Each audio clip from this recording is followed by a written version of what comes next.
This is question number 4A. It says a manufacturing company produce a range. I think that should be produces. The grammar doesn't seem right here. So a manufacturing company produces a range of gaming accessories. The manufacturing company has an office and a factory on separate sites. The manufacturing company produces wireless and wired controllers. Give one method to connect a controller to a console. Well, if it has USB, we could use USB. If it has Bluetooth, we could use Bluetooth. There's also a thing called Wi-Fi Direct, where you actually link your console directly, your controller directly to whatever device using Wi-Fi, which is typically faster than Bluetooth, more reliable than Bluetooth, but not as fast as USB. Question 4B, the factory has both wired and wireless connections for its network. Explain one benefit of using a wired connection. Well, typically a wired connection is not going to have as much interference. Now, cables can have interference, but typically not as much. A wired connection is typically going to be faster as well.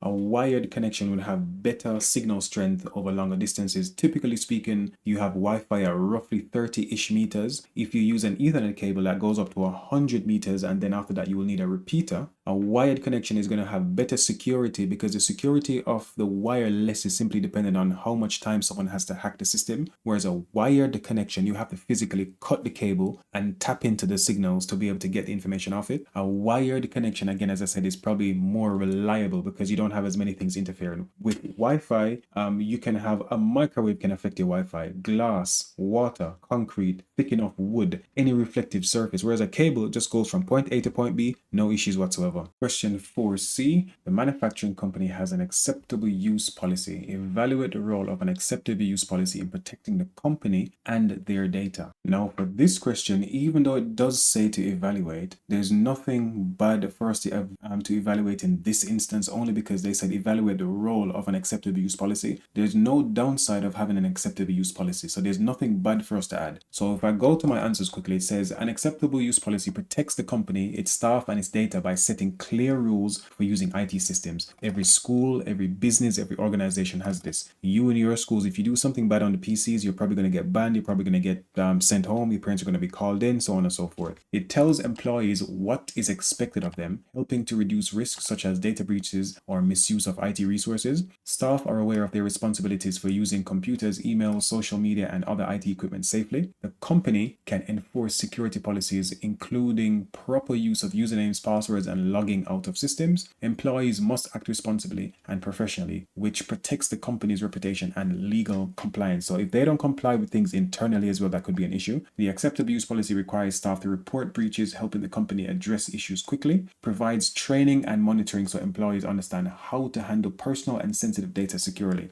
Now, protecting data and the company, employees cannot access personal data unless it is part of their job role, reducing the risk of data misuse. The policy prevents illegal or inappropriate use of IT systems, such as downloading illegal content, harassment, or posting offensive material online, helps the company avoid reputational damage and legal issues. Essential for protecting the manufacturing company and its data, it guides employees, or it guides everyone, tells them what to do on safe and responsible IT use, reduces security risk, and ensures that legal and professional standards are followed. This is the last question on the paper. This is question 4D, and it's worth 12 whole marks. That means that you should have 24 lines. Again, you don't have to fill all 24 lines, but just pointing that out. So it says the manufacturing company is considering introducing an emerging technology to improve services. Before I go any further, let's quickly have a look at what emerging technologies are again.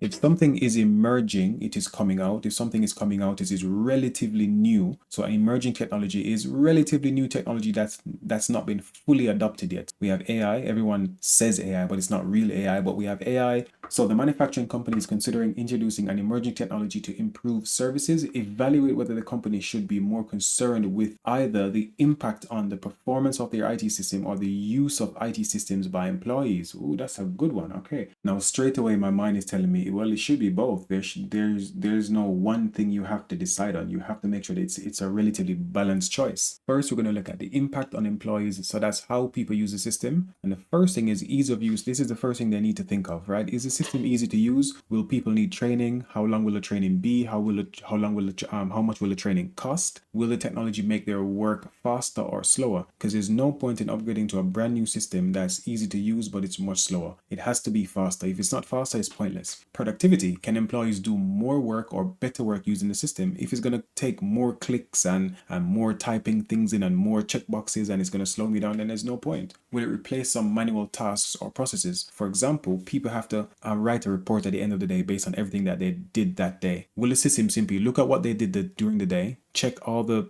information they put into the system and write a report saying person A did this, and this with these clients? That could be a benefit. For availability, can all employees access it or only some employees or some departments? That's important as well. If you're going to roll something out, you need to know if it's going to be usable by everyone. And for accessibility, does it create barriers for employees doing their jobs effectively? So if you had a previous system that had a high contrast screen, you still need that. If you had a previous system that used to do speech to text or text to speech, you need to have that as well. If you had a previous system where you could link up your hearing aid using Bluetooth to the system and it would read everything to you, you could do that as well. All right, there's so many things that you have to consider. Next, let's look at the impact of IT system performance. So hardware compatibility. Will the technology work with the existing laptops, tablets, gaming computers, printers? Like, will it work with everything that's already there? If you're going to get something that does not work with that stuff, then it's pointless because you're going to have to rebuy every single thing. Now, if you're doing a full upgrade, that might be okay. But if you're only upgrading sections of the system or parts of the system, then that's going to be something you have to consider as well.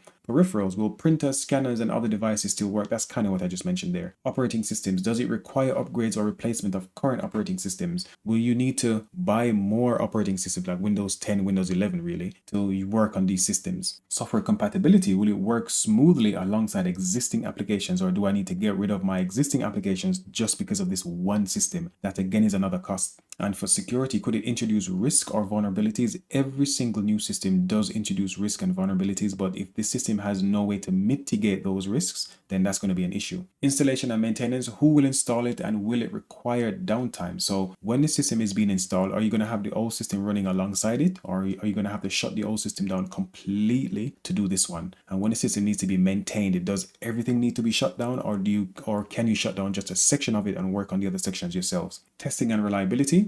Has it been fully tested, or could problems arise affecting other systems? No point in implementing a brand new system in a production environment that has not been tested. You're just asking for trouble there. So you must test it first. You must check how reliable it is. You must check. I would say, in my humble opinion, the company should not be more concerned with either of these things. It's going to be roughly 50-50 or as close to 50-50 as possible. But here's my logic behind it. So the employees and the system performance are both important, right? Because the system needs to be fast and people need to be able to use the system relatively efficiently, quickly, so on and so forth. The employee one, I think, is going to be more important, because if you have a slow system, an ineffective system, and a system that's not reliable, and employees are frustrated, they won't want to do the work as much, they won't be as fast, it's just not going to be helpful for them. The company should provide training. The company should provide training and make sure that the employees are put at the forefront, because to be fair, it doesn't matter how fast your systems are. If your systems are rubbish, they could be as fast as they want to be, the employees are not going to use them as effectively, which means that that brand new system that you just implemented is going to be useless because people won't be using them to the best of their ability, and people are still the main stakeholders in any system.